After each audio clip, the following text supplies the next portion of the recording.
This is Optimal Health Daily, episode 604, The Anti-Fast Food Diet by Babauta of Zen Habits, and&nbsp. And I'm Dr. Neil Malik, reading you some of the most popular health and fitness blogs out there, with permission from the websites. Now, today's post is from Babauta, a well-known minimalist who's typically narrated on my brother's show, Optimal Living Daily. And in fact, my brother's show, Optimal Living Daily, was the first show on our network, so feel free to check that out for similar content. But for now, let's hear what Leo has to say about the anti-fast food diet as we optimize your life.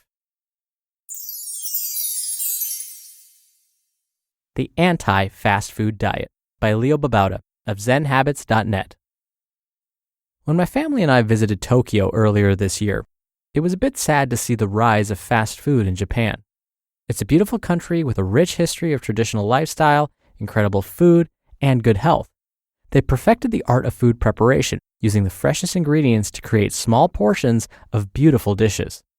And while there still aren't many fat Japanese people, especially compared to the US, I'd bet that will change with the insidious growth of fast food restaurants on many a street corner. McDonald's is prevalent, of course, but so are many other Western food chains and an increasing number of Japanese fast food outlets. It's been a while since I mentioned the slow food movement, but I really believe it's the answer to many of our problems: health and obesity, the hectic and stressful pace of modern life, and the lack of happiness in a complex and often burdensome world. This is the anti-fast food diet, a way to not only lose weight and get healthier, but to change your life to one of simplicity, moderation, and joy. Abandon fast food and all the values it brings with it: mass consumption, mass production, the exploitation of workers, the destruction of the environment, the destruction of small local businesses, the corporatization of our culture. Instead, embrace slow food. Here's how. 1. Stop rushing to eat. Set aside more time for eating, for shopping and preparation, for enjoying life. Stop rushing to fast food places because it's convenient, because it's not so convenient to be hospitalized. Instead, make time and take things a bit slower. 2. Prepare your own meals. I know, who has the time? You do. Make the time and cook simple meals without a lot of ingredients or preparation time. It takes 10 minutes to whip together a healthy and tasty lunch or dinner, and it can be a lot of fun. Get the family or your partner involved.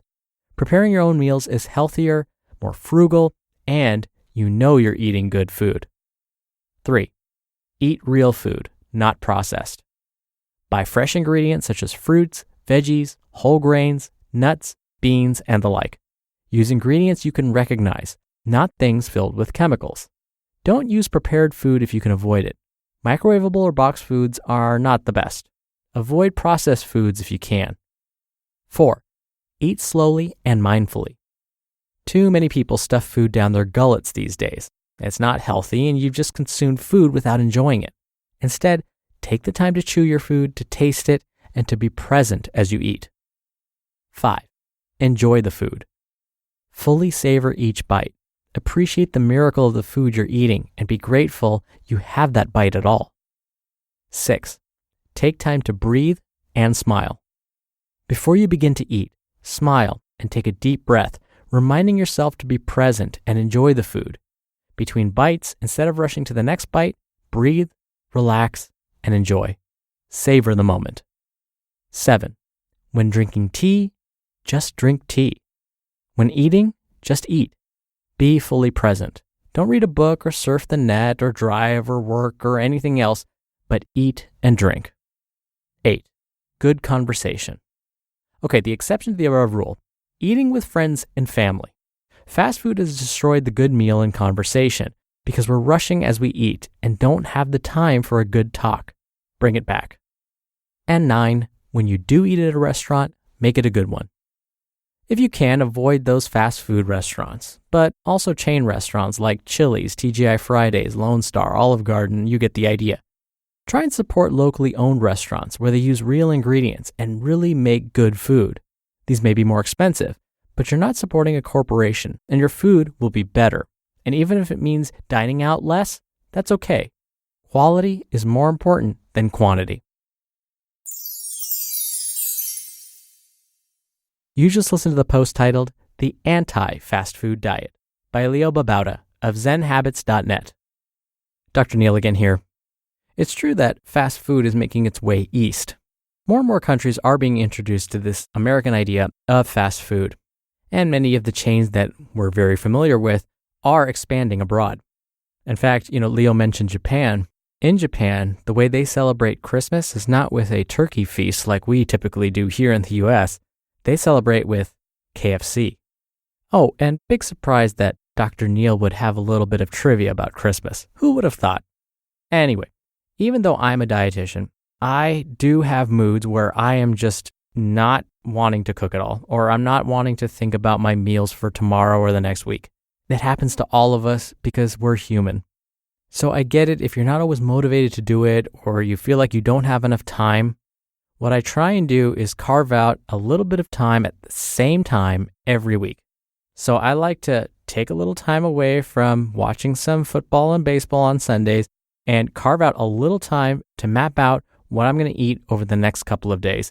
Ideally, map out the entire next week, but sometimes I only get as far as maybe Monday, Tuesday, and Wednesday. But that's okay, because it's a start. And usually what I find is once I get Monday, Tuesday, and or Wednesday planned, it's not so bad to figure out Thursday and Friday while I'm at it. And then I make a grocery list based on my menu for the week. That helps keep me on track. So it is something I work on. It's something I work hard at. It's something I have to plan. But it's worth it, and I know I feel so much better after preparing my own meals at home. I know I saved money. I'm proud of what I've done, especially when it tastes really, really good and I surprise myself. I know what went in it, and then it just gives me that momentum to do more healthy things the next day and the day after that, and so on. All right, before I go, if you follow us on Instagram, you can see pictures and fun facts about all of us hosts, plus see quotes, participate in book giveaways, and lots more. Just come by Old Podcast on Instagram for all of that. We'd love to see you there. In the meantime, that'll do it for today. I'll be back here tomorrow for the usual Friday Q&A show, so stay tuned for that, where your optimal life awaits. Hello, Life Optimizer. This is Justin Malik, creator and producer of this show, and Optimal Living Daily, the brother podcast of this one. Literally, I'm Dr. Neil's brother. If you like the format of this show, you'll love Optimal Living Daily too, where I also read to you from blogs, but cover other topics like personal development, finance, and minimalism from bloggers like Derek Sivers, The Minimalists, Zen Habits, and many more. So for more amazing content read to you for free, come subscribe to Optimal Living Daily too, and together we'll optimize your life. You've been listening to Optimal Health Daily. Be sure to hit the subscribe button to stay up to date on each new episode, and head to oldpodcast.com.